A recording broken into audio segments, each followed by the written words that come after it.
Hello friends, chemistry class 12th lesson 8 D block and F block elements. D एवं F block के तत्व में आपका हार्दिक स्वागत है। इस लेसन का ये तीसरा पार्ट है। इससे पिछले वाले भाग में हमने डी ब्लॉक एलिमेंट्स की प्रथम संक्रमण श्रेणी 3D सीरीज 3D श्रेणी जो है स्कैंडियम से जिंक तक, उसकी मुख्य प्रॉपर्टीज़ में से परमाणुवीय एवं आयनिक त्रिज्या के बारे में विस्तार से पढ़ा था, एटॉमिक एंड आयोनिक रेडियस के बारे में। आज हम उसी श्रेणी 3D सीरीज जो है स्कैंडियम 21 से लेके जिंक 30 तक, उसकी एक अनदर प्रॉपर्टी आयोनाइजेशन पोटेंशियल यानी आयनन ऊर्जा के बारे में विस्तार से जानकारी लेंगे। ठीक है, तो सबसे पहले आप ये जान लीजिए कि आयनन ऊर्जा को आयनन एंथैल्पी भी कहते हैं और आयनन विभव भी कहते हैं। ठीक, तो हम शुरू करते हैं आयनन ऊर्जा।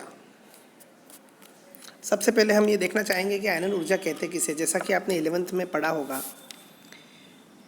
किसी विलगित यानी आइसोलेटेड मतलब समझ रहे हो, किसी से बंधित नहीं है वो। किसी विलगित गैसीय परमाणु के बाह्यतम कोश में उपस्थित इलेक्ट्रॉन को पूर्ण रूप से हटाने के लिए आवश्यक ऊर्जा को आयनन ऊर्जा, आयनन एंथैल्पी या आयनन विभव कहते हैं। ठीक, हम जानते हैं नाभिक रहता है, इसके चारों ओर विभिन्न कक्षक रहते हैं। तो इसमें जो बाह्यतम कोश का जो इलेक्ट्रॉन है उस पर आकर्षण बल सबसे कम लगेगा, अट्रैक्शन फोर्स सबसे कम लगेगा, है ना। तो इसको हटाने के लिए जितनी एनर्जी चाहिए, इसको यहाँ से बाहर निकालने के लिए जितनी ऊर्जा लगेगी उसको हम कहते हैं आयनन ऊर्जा, है ना। और क्या बनेगा, इससे पॉजिटिव आयन बनेगा। जब भी इलेक्ट्रॉन निकलता है तो कौन सा चार्ज आता है उसके ऊपर, प्लस चार्ज आता है। ठीक, तो आयनन ऊर्जा या आयनन एंथैल्पी किसे कहते हैं। एंथैल्पी भी एनर्जी का ही फॉर्म है, तो आपने 11th में इसको पढ़ा है। ठीक है, तो आयनन एंथैल्पी किसे कहते हैं, आपको कंसेप्ट समझ में आ गया मोटे मोटे रूप में। फिर अपन आगे इसको देख रहे हैं प्रभावित करने वाले कारक कौन से हैं। ठीक है, लेकिन आप ये समझ लीजिए कि बाह्यतम कोश में उपस्थित बंधे अत्यधिक ढीले बंधे इलेक्ट्रॉन को पूर्ण रूप से हटाने के लिए या वहाँ से निकालने के लिए जितनी एनर्जी चाहिए, है ना, कितनी एनर्जी चाहिएगी, जिस आकर्षण बल से वो बंधा है उस आकर्षण बल को हटाने के लिए जितना आकर्षण बल लग रहा है उसी मात्रा में उतनी एनर्जी चाहिएगी, है ना। जिस मकान को बनाने में आप जितनी मेहनत लगाएंगे उसको तोड़ने में भी उतनी मेहनत लगेगी। जिस मकान को बनाने में आप जितनी आसानी से बनाएंगे वो उतना आसानी से गिरेगा, है ना। तो कहने का मतलब ये है कि अट्रैक्शन पर डिपेंड करता है कि उस इलेक्ट्रॉन को अगर अट्रैक्शन ज़्यादा होगा तो उसको हटाने के लिए ज़्यादा ऊर्जा लगेगी, आयनन एंथैल्पी बढ़ जाएगी। ठीक है, अट्रैक्शन कम होगा तो कम ऊर्जा लगेगी, आयनन एंथैल्पी कम हो जाएगी। तो आयनन एंथैल्पी या आयनन विभव या आयनन ऊर्जा आप समझ गए होंगे, है ना। इसीलिए कहते हैं कि हमारे देश भारत में शादियां अधिक टिकती हैं। कोई भी शादी विदेशों की अपेक्षा अधिक टिकती है। क्यों? क्योंकि हमारे यहाँ शादी का आयोजन एक दिन में नहीं होता, पूरा आयोजन, सगाई होती है, दुनिया भर के फंक्शंस होते हैं, समाज में आयोजन होता है, प्रीति भोज होता है, दुनिया भर की रस्में होती हैं। ये सारे क्या हैं, रस्में हैं, आयोजन है, क्या हैं।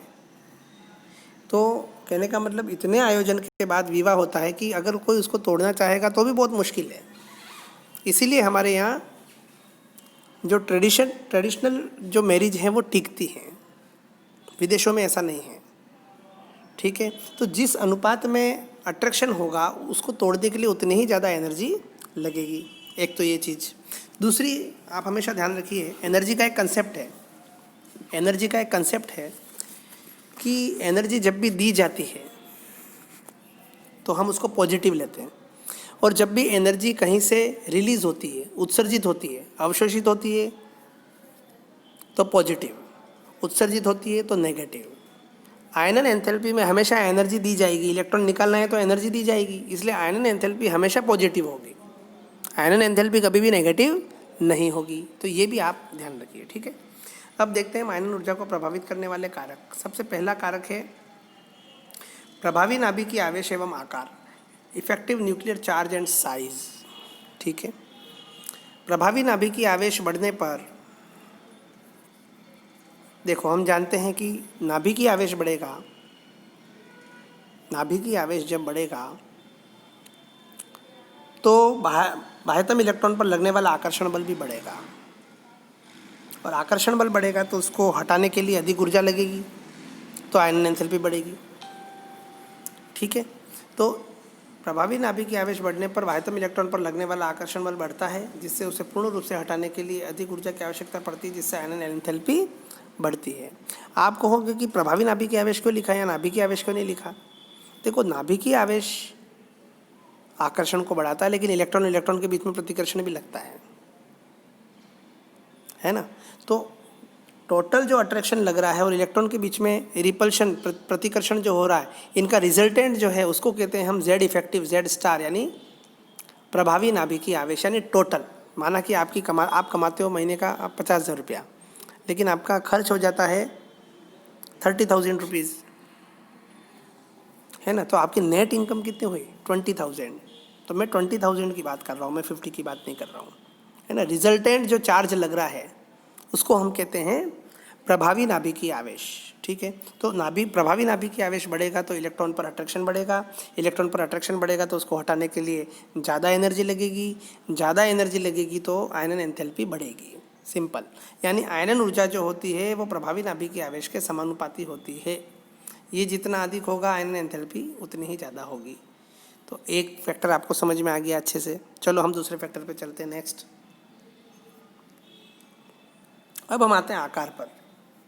सिंपल सा लॉजिक है, आकार बढ़ने पर बाह्यतम इलेक्ट्रॉन की नाभिक से दूरी बढ़ती है। देखो, एक नाभिक ये है, चलो दूसरा नाभिक ये है, इसमें 3 कोश कर देता हूँ मैं। इसका आकार बड़ा है तो इलेक्ट्रॉन की नाभिक से दूरी बढ़ी, है ना। दूरी बढ़ी तो क्या हुआ, हम जानते हैं, क्या जानते हैं, एफ बराबर क्या होता है, के Q1 Q2 upon R square. ये इलेक्ट्रोस्टैटिक फोर्स है। तो इसके अंदर, इस इलेक्ट्रोस्टैटिक फोर्स के अंदर देखो, आर बढ़ रहा है तो एफ घट रहा है ना।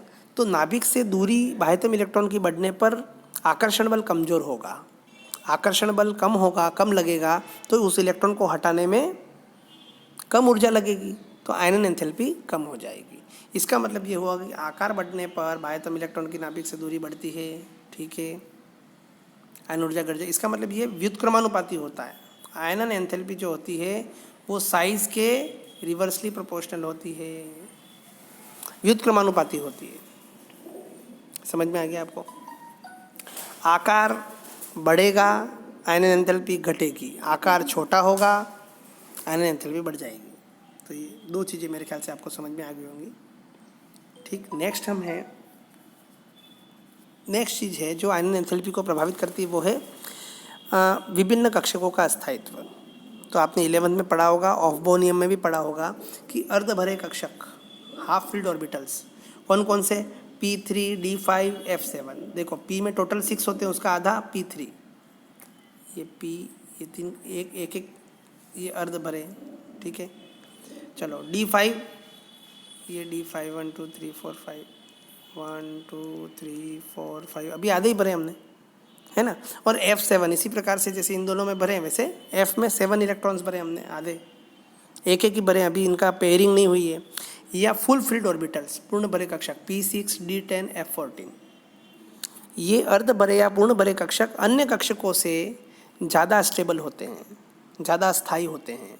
ठीक है, तो जब भी किसी आयन में या किसी एटम में ऐसी सिचुएशन आ जाए कि उसके अंदर इलेक्ट्रॉनिक विन्यास में अर्ध भरे कक्षक हो या पूर्ण भरे कक्षक हो, तो उस कंडीशन में क्या होगा, उस कंडीशन में स्थायी विन्यास होने के कारण बाह्यतम इलेक्ट्रॉन को हटाने के लिए अधिक ऊर्जा लगेगी और आयनन ऊर्जा बढ़ जाएगी। ठीक, नेक्स्ट है, आपने 11th में भी पढ़ा होगा,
अंदर देखिए आप, कॉपर का इलेक्ट्रॉनिक विन्यास है 4s1 3d10, ठीक है।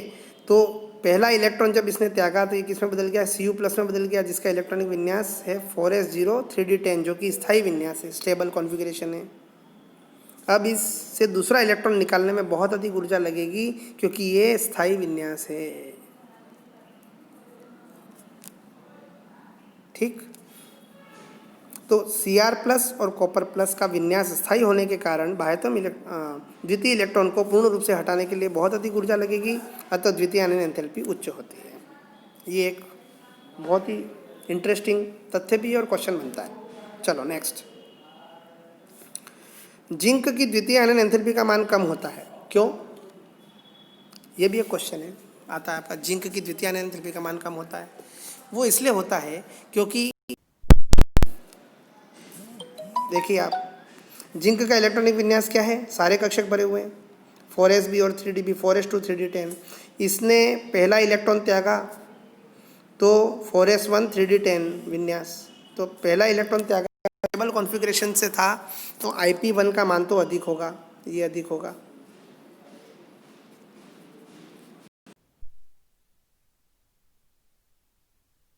ये त्यागेगा तो ये स्थायी विन्यास तो है नहीं, लेकिन द्वितीय इलेक्ट्रॉन